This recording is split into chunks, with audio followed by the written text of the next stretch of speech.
With this session update, I'm Shannon Lurkey. Members of the People of Color and Indigenous Caucus called a press conference in the rotunda of the state capitol to express their dissatisfaction with the omnibus judiciary and public safety budget agreement. Here's our coverage of this media event. We are where we are today, right now, because of the tragic deaths of George Floyd, Daunte Wright, and most recently, Winston Smith, and the many black and brown men and women whose lives has been shortened by police officers. The POCI Caucus has been on the front lines of the legislature to get meaningful police accountability measures through the door. We simply don't want bad policing.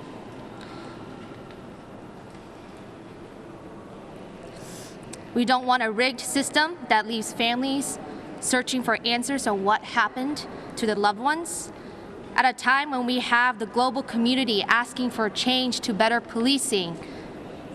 Senate Republicans are at a standstill.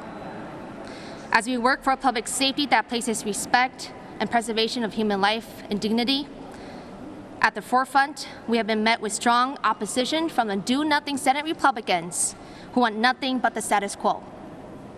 Right now, we are at a critical juncture. As we work to finish session, we are working all avenues to get police accountability measures through the door. We are calling all our allies, leaders, colleagues, and the public to help us make this push for meaningful police reform. The governor received 30 items of proposals to the post board from the POCI Caucus. He can implement under his executive authority and our proposal to invest in public safety that works for all communities. We are optimistic to see the governor's commitment on helping us get this through, and we expect his plan for action under his executive power to meet the moment for better and safer policing where Senate Republicans have failed. Today, we have the public safety and judiciary team of the POCI Caucus to walk us through our proposal and our plan of action for the next couple of days. I can say here that our team has been foundational in forging a pathway through tough times, especially when working with our colleagues from across the aisle. We want the community input, need the community support to help us in this stretch. Next, we will have members of our own POCI Caucus speak on the call to action and close with question and answer time.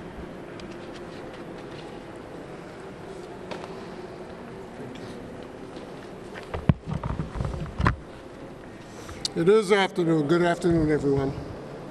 Very few things are more important than personal and community safety from harm. As chair of the House Committee on Public Safety and Criminal Justice Reform, I am committed to lawmaking that recognizes the core function of our government to provide for the safety of each and every citizen and resident of our state. Each and every. George Floyd was not safe in public on that fateful day in May last year. Daunte Wright was not safe in public 2 months ago. Philando Castile was not safe in public 4 years ago. Each and every under the law should have met these 3 black men. Today we're speaking because in the course of negotiating with the Senate over the public safety omnibus bill, the Senate has not accepted this proposition in the form of meaningful police accountability proposals the House brought forward.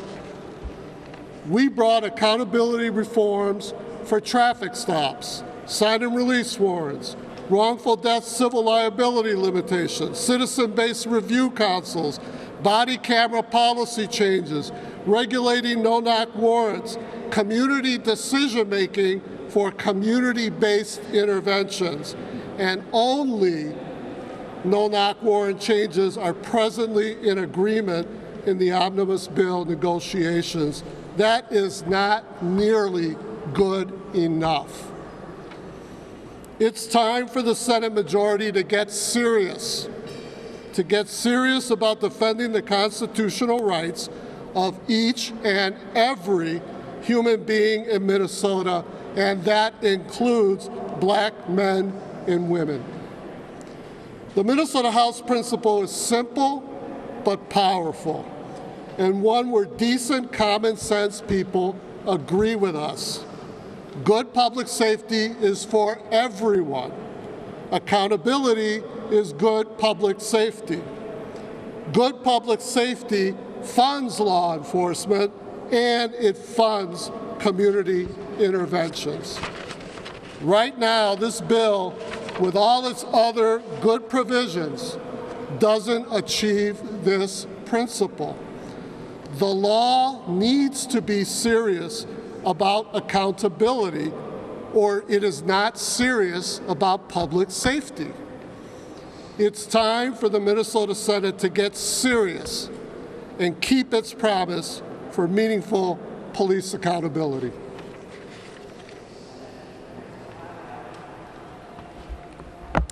So there's been this false idea perpetuated by the Senate Republicans as well as the House Republicans that the proposals we're bringing forward are somehow unreasonable or extreme. They are not.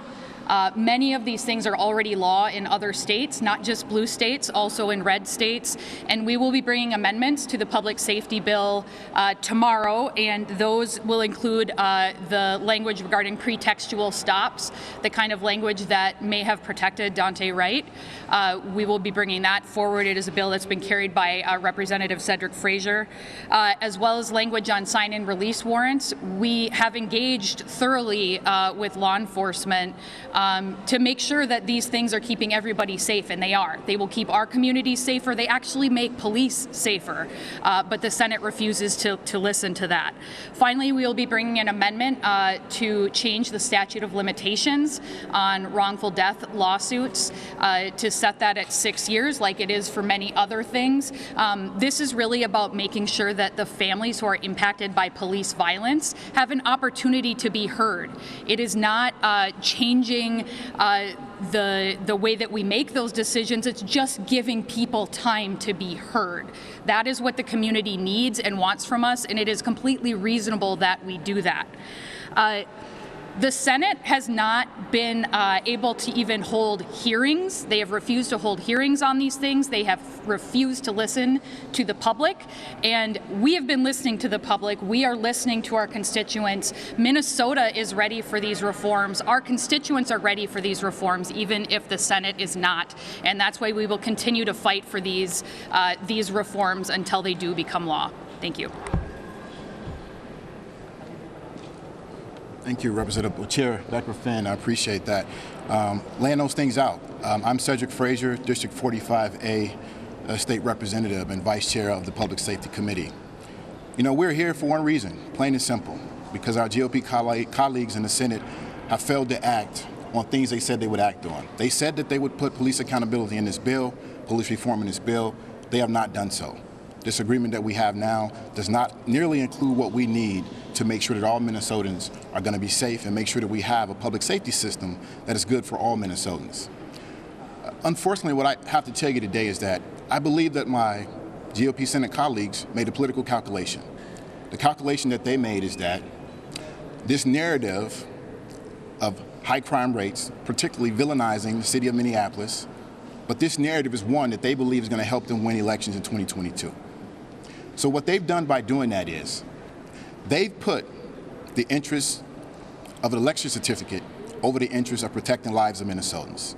They put the interest of an election certificate over the lives of having accountability when a Minnesotan loses their lives in our streets by someone from law enforcement.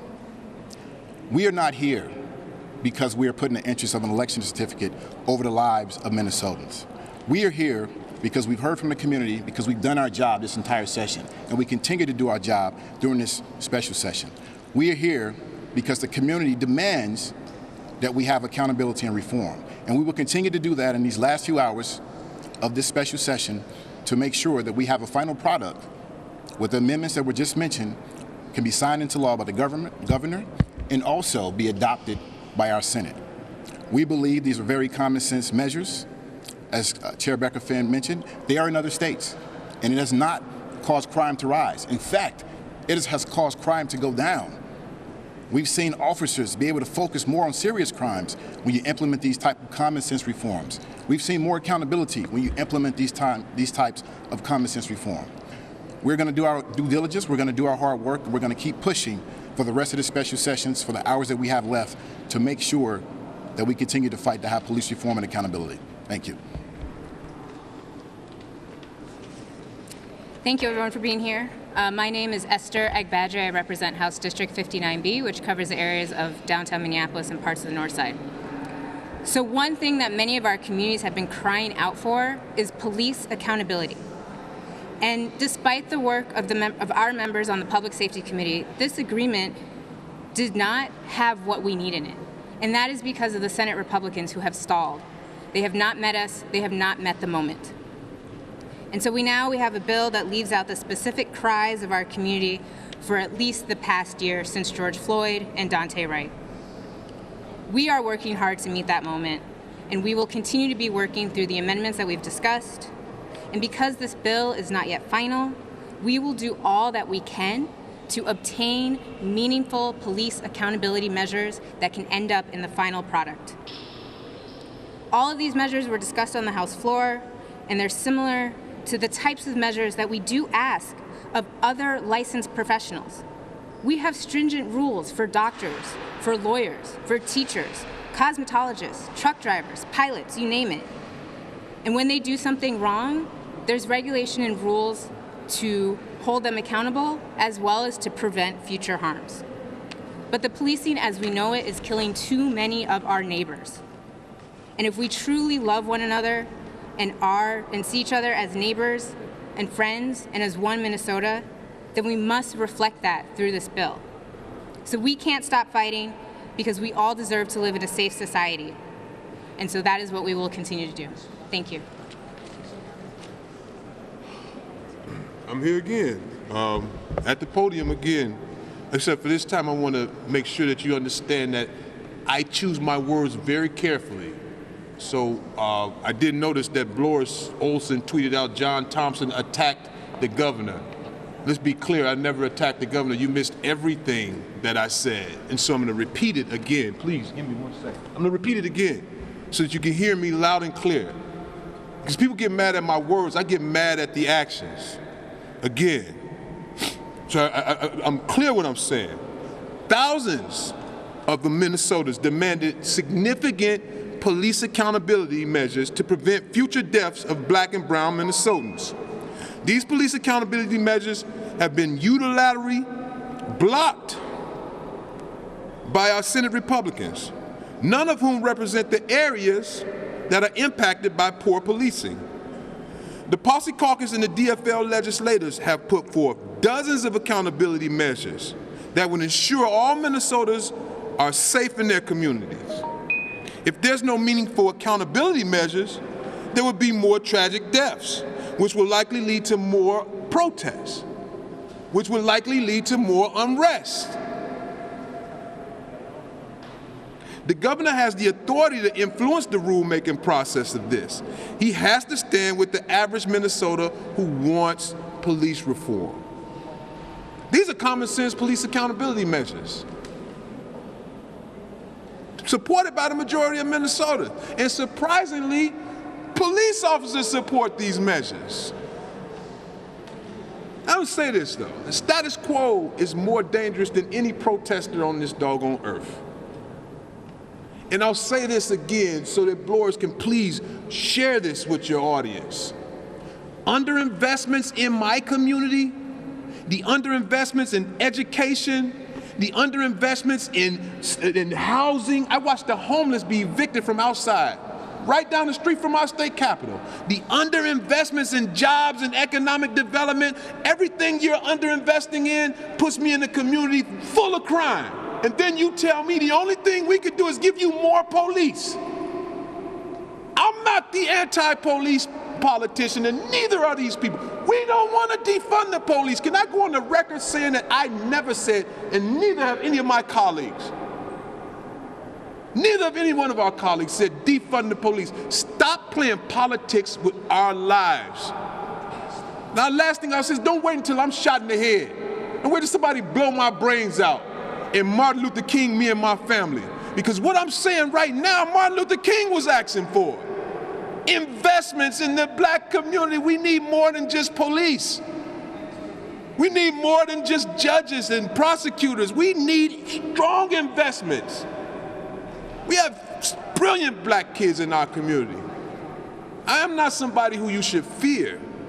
But if you fear progress, then you should fear me, because there's more John Thompsons coming. Thank you.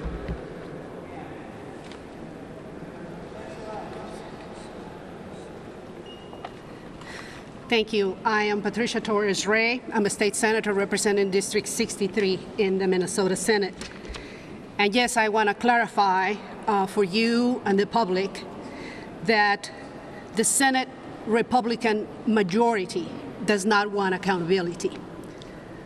The Senate minority and the POCI Caucus in the Senate actually do want accountability, and we are responding to what the public is asking us to do. And I would like to echo the sentiments of my colleagues here. But I would like to put this in context right now so we understand, that you understand, and that you help us deliver the message about why we need police accountability today. In this bill that they negotiated, we have major investments in multiple issues that really do not respond to the question and to the ask that that Representative Thompson actually is asking for. And I'm going to give you a major example of this. He talks about homelessness. Do you know how much money is in these bills to address mitigation, to put in place a mitigation plan for homelessness? $12,000 this year, and $28,000 for the next year. That's what is in here for the mitigation of homelessness in the entire state of Minnesota for our communities. But I am going to tell you how much money is here for corrections, where many of our people are incarcerated. Many black men, many Latino men, many Indigenous people are incarcerated, and many of our youth. Do you know how much money is in this bill for incarcerating our people? $469 million. $12,000, $469 million is what was negotiated in this bill. Out of that money, that $469 million is just for incarceration, but the corrections budget is $640 million. $640 million. I can read to you many of these provisions, and I would like to encourage you to review that. We have retention of domestic violence program for $150,000, and so it goes on. The minimal investments that are being made in this bill are totally inadequate. So we are left here as people of color and Indigenous people with one choice: asking for accountability of the only system that is being funded in this bill, which is law enforcement. That's what we are asking for, and that's what we want you to understand. That we want a better system in place for our families, and that we want a better investment in our communities that works on prevention. I hope that that is the message that you're going to help us deliver today. Thank you. Chair Mariani, Democrats control 2/3 of this equation, the governor's office and the House. Why is it that Senate Republicans appear to be getting their way and not your way? Well, because it takes two bodies of the legislature to forward legislation to the governor. That's the mechanical answer, but it's a true answer in terms of we need to negotiate in good faith with one another. It's also because the House's proposition, and I said it in my principle, is that we're not here to do one side of what it takes to keep Minnesota safe. We're not here to do just one side of what it takes to deal with crime. We're here to do everything that's needed to keep Minnesota safe. That means that we invest in law enforcement. That means that we equip law enforcement. And it also means we hold law enforcement accountable. And it also means that we invest in citizens, in community, intervening to stop violence and to stop crime, and the preventions that Senator Torres Ray just said. So think about it. We're in the middle of a conversation. The House comes in good faith and says, you know, we got to do all this stuff. And the Senate says, oh, great, we'll put a ton of money in cops, but we don't want to do this other stuff that we need to keep Minnesota safe. And so we're having a conversation, and we don't want to play brinkmanship with this stuff because public safety is way too important for that. And we say, you know what, that's okay. Let's keep that conversation going then. And then the conversation stops. That's the reality on the ground as we interact with this other body. And the issue is, even though the House has been very public about everything that we've laid out and engaging the public, we're having these conversations after all that public in a quiet, respectful space, and unfortunately, the public is not seeing that response on the part of the Senate. And so therefore, this gathering today to shine a light on the one-sided, one-dimensional approach of the Senate relative to this all-important issue that we face.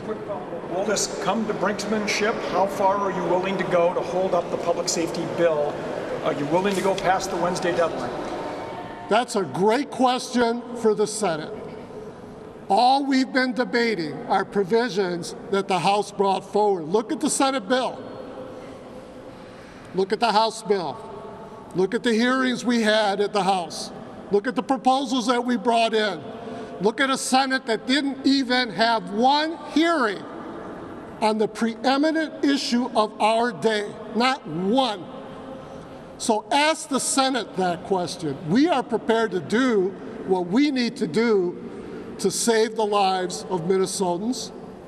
We prefer to do that through legislative action because it should be in the law. And if it can't happen there, it's going to happen somewhere else as well. But ask the Senate that question. This isn't about brinkmanship. This is about the safety of each and every Minnesotan. Plans to withhold votes on the public safety bill if these amendments aren't adopted or any changes come in any other way? Are there plans to withhold votes? We're not organizing a holding votes issue. That's a question for each and every member of the body. Excuse me. If these amendments don't go on, anybody planning to vote against the bill on the House floor? No? Okay. Thank you. DOC Commissioner Paul Schnell told me that if this budget doesn't pass, he's got a week, possibly two, to keep the prison doors locked and keep prisoners inside. Nobody knows how difficult this agreement was to reach more than you. If there are any of these amendments adopted, knowing what you know about the delicacy of these negotiations, does it throw this agreement out the window? And are you worried about what the impact of that could actually be if it happens? Well, I am worried of the Senate's obstinacy, of the Senate's inability to deal with reality. Again, that's a question for the Senate. We have demonstrated transparently and consistently the balanced approach to make sure that we keep all Minnesotans safe. That's not happening in the Senate side.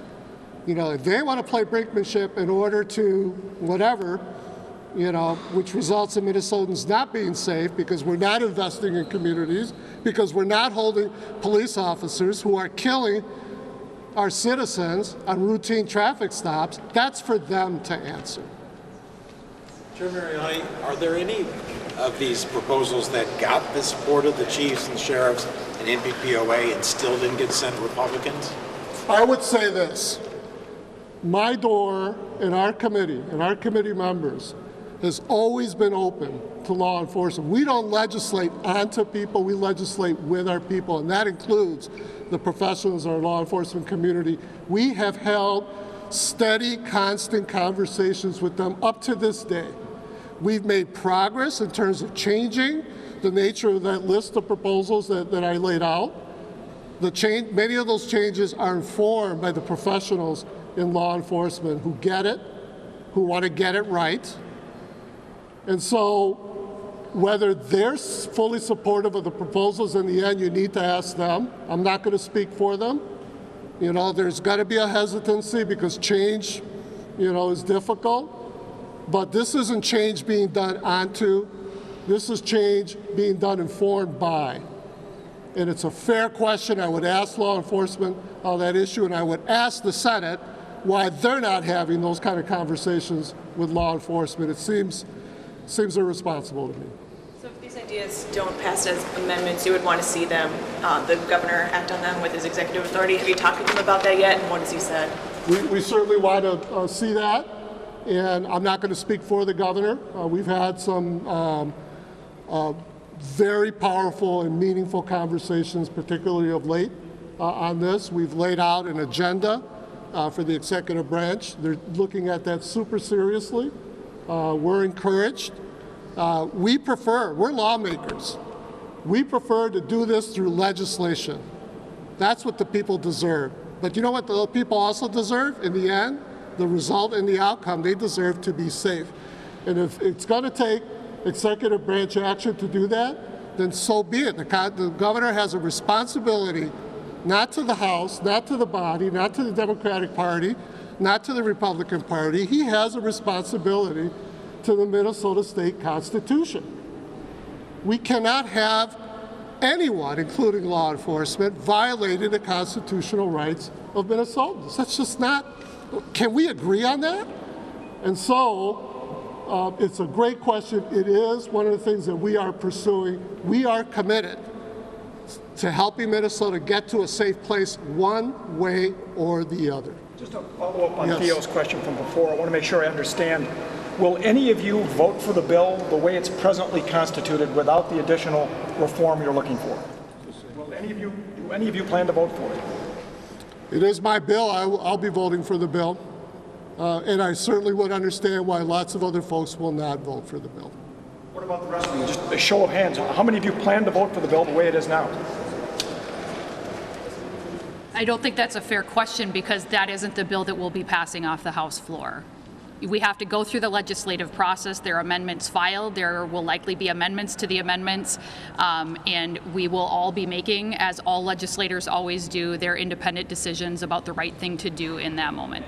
It's a good bill with a lot of good provisions that will help a lot of people. And I understand that, but my question was the way the bill is written now, if the Senate doesn't accept any of your amendments, would you vote for the bill the way it is now?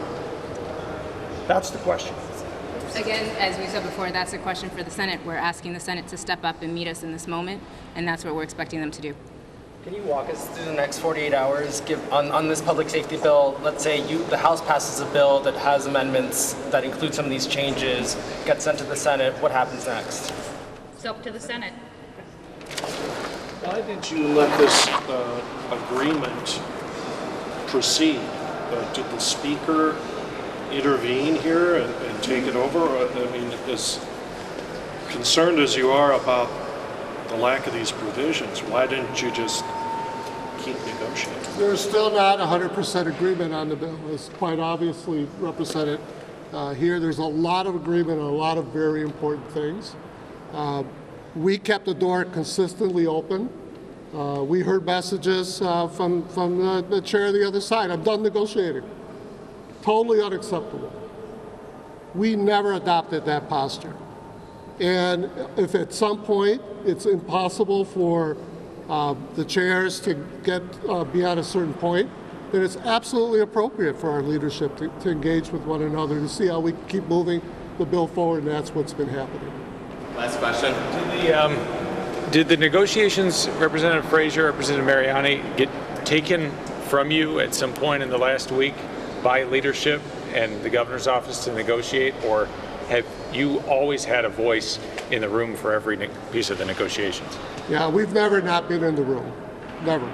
And as I just said, there comes a place in which the leaders of the body need to step in. It's not unusual at all. One of the deep respects I have for my speaker is that as she participated in that and took that responsibility on, a huge one, she kept us in the room. We were constantly working with her, the POCI Caucus as well. Thank you.